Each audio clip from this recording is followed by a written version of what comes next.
Shalom friends, இன்னைக்கு ஒரு புதிதான காரியத்தை குறித்து நம்ம கற்றுக்கொள்ள போறோம். இன்னைக்கு நம்ம பார்க்கக்கூடிய தலைப்பு என்னன்னா, பெய்த் என்ற எழுத்தோடைய டீகோடிங் பார்க்க போறோம். பெய்த் எபிரேயத்துல இரண்டாவது எழுத்து. இப்ப பெய்த் என்ற எழுத்தோடைய டீகோடிங் நம்ம பார்க்கலாம். நான் அதை இங்கிலீஷ்ல எழுதியிருக்கேன் பாருங்க. இதான் பெய்த். இங்கிலீஷ்ல நான் ஸ்பெல் பண்றேன் பாருங்க. BEIYTH. இது பெய்த். இப்போ பெய்த் இதான் பெய்த் என்ற லெட்டர். இது எபிரேயத்துல இரண்டாவது எழுத்து. பிக்டோகிராஃப் சொல்லோவியத்துல இது பண்டைய காலத்துல எப்படி இருக்குன்னா ஒரு கூடாரம் போல இருக்கும். இப்ப இந்த பெய்த் மூன்று எழுத்துக்கள் சேர்ந்தாதான் இந்த பெய்த்ன்ற உச்சரிப்பு வரும். எப்படி தமிழ்ல இக்கு கூட்டல் ஆ சீக்வல் என்ன சொல்லுவோம்னா கா அப்படின்னு சொல்லுவோம் இல்லையா? இந்த ரெண்டு எழுத்துக்கள் சேரும் பொழுது அதோட உச்சரிப்பு எப்படின்னு வரும்னா கான் வரும். அதே மாதிரி பெய்த்ன்ற எழுத்துக்கு இந்த மூன்று எழுத்துக்கள் சேரும் பொழுது அதோட உச்சரிப்பு எப்படி வரும்னா பெய்த் அப்படின்னு வரும். இப்ப இந்த பெய்த் இது எபிரேயத்துல இரண்டாவது எழுத்து. இப்ப இதோட அர்த்தங்களை நம்ம பார்க்க போறோம். எபிரேய எழுத்துகளுக்கு நிறைய லிட்ரல் மீனிங் இருக்கு, ஸ்பிரிச்சுவல் மீனிங் இருக்கு, ஆவிக்குரிய அர்த்தங்களும் இருக்கு, சாதாரண அர்த்தங்களும் இருக்கு. இப்ப நம்ம இதோட அர்த்தங்களை நம்ம பார்க்க போறோம். இப்ப பெய்த் அப்படின்னா என்னன்னா வீடு. இதோட லிட்ரல் மீனிங் என்னன்னா வீடு, ஹவுஸ். இதோட ஸ்பிரிச்சுவல் மீனிங் எப்படின்னா மனித சரீரத்துக்கு அது எப்படி இருக்குன்னா ஒப்புமையா இருக்கு. பெய்த் அப்படின்றது வீடு. இது லிட்ரல் மீனிங். இதோட ஸ்பிரிச்சுவல் மீனிங் எப்படின்னா மனித சரீரத்துக்கு அது ஒப்புமையா இருக்கு. பெய்த் வீடு. யோடுக்கு நான் அப்புறம் சொல்றேன். டவு என்பதற்கு சைன் அல்லது மார்க். சைன் அல்லது மார்க், அடையாளம் அல்லது அடையாள சின்னம். சைன் அல்லது மார்க், அடையாளம் அல்லது அடையாள சின்னம். இந்த யோட் அப்படின்றது கரம், பவர்ஃபுல், வலிமை அல்லது வல்லமை அப்படின்றத குறிக்கும். தேவனுடைய கரத்தை குறிக்கும். இந்த யோட பத்தி இன்னொரு தகவல் என்னன்னா, இது யெகோவா தேவன், யெகோஷுவான்னு சொல்லுவோம்ல, அந்த யெகோஷுவால யோடு தான் முதல் எழுத்து. சரி, இப்ப இதோட அர்த்தங்களை நான் சொல்லிட்டேன். இப்ப இந்த அர்த்தங்களை நம்ம சேர்த்து பார்க்க போறோம். மூன்று எழுத்துக்களுக்குமே நான் என்ன சொல்லிட்டேன்னா தனித்தனியா அதோட அர்த்தங்களை நான் சொல்லிட்டேன். இப்ப அந்த மூன்று எழுத்துக்களையும் நம்ம சேர்த்து பார்க்க போறோம். நம்ம சேர்த்து பார்க்கலாம். பெத் என்பது வீடு, டவ் என்பது சைன் அல்லது மார்க், அடையாளம் அல்லது அடையாள சின்னம்.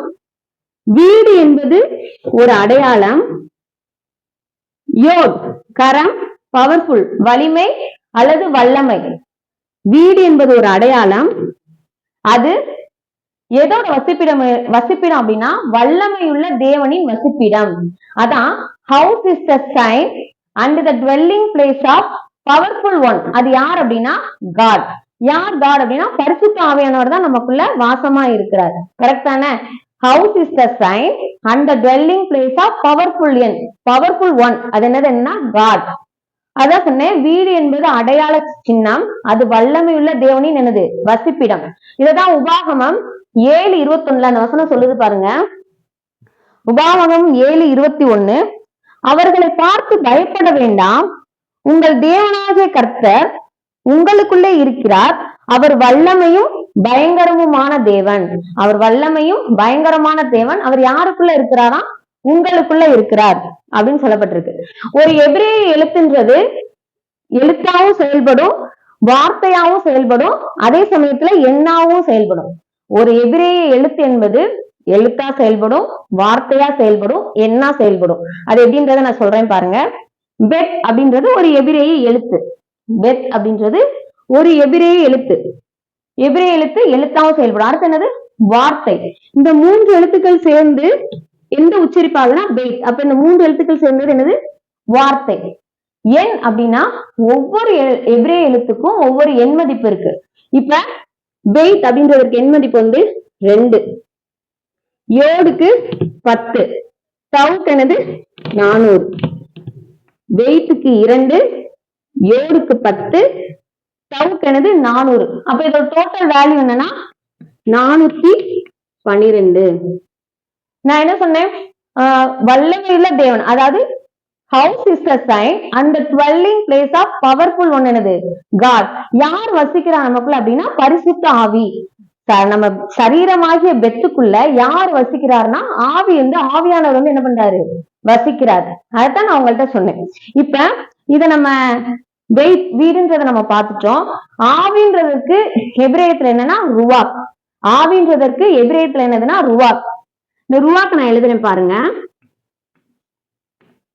இதற்கும் எபிரேயத்துல எத்தனை எழுத்துக்கள்னா 3 எழுத்துக்கள்.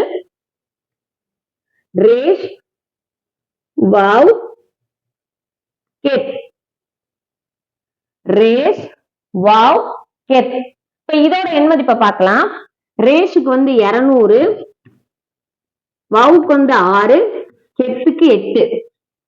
இதோட டோட்டல் வேல்யூ பாத்தீங்கன்னா 214.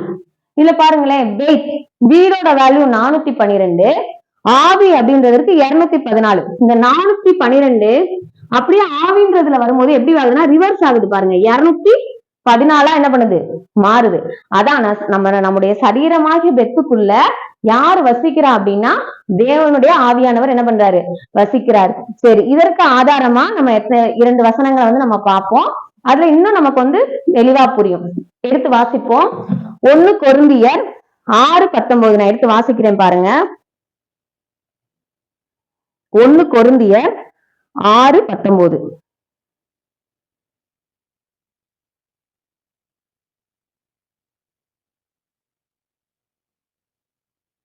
உங்கள் சரீரமானது நீங்கள் தேவனாலே பெற்றும் உங்களில் தங்கியும் இருக்கிற பரிசுத்த ஆவியினுடைய ஆலயமாய் இருக்கிறது என்றும் நீங்கள் உங்களுடையவர்கள் அல்லவென்றும் அறியீர்களா? உங்கள் சரீரமானது தேவனாலே பெற்றும், நம்முடைய சரீரம் என்பது தேவனால் படைக்கப்பட்டதுதான்.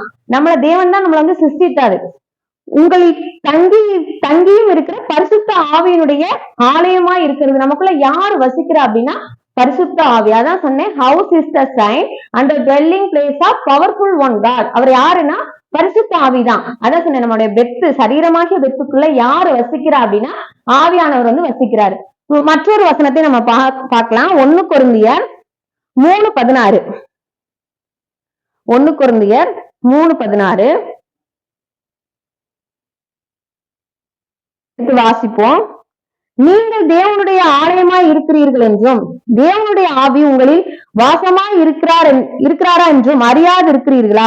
நீங்கள் தேவனுடைய ஆலயமா இருக்கிறீங்க. யார் உங்கள வாசமா இருக்கிறார் அப்படின்னா தேவனுடைய ஆவியானவர்.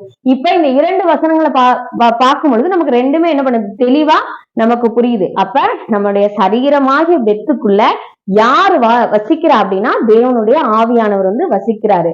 அதான் சொன்னேன், வீடு என்பது அடையாளம், அது வல்லமையுள்ள தேவனின் என்னது, வசிப்பிடம். House is a sign and the dwelling place of powerful one. அந்த பவர்ஃபுல் ஒன் என்னதுன்னா காட், பரிசுத்த ஆவி. கர்த்தர் தாமே இந்த வேத பாடத்தை ஆசீர்வதிப்பாராக. ஆமென்.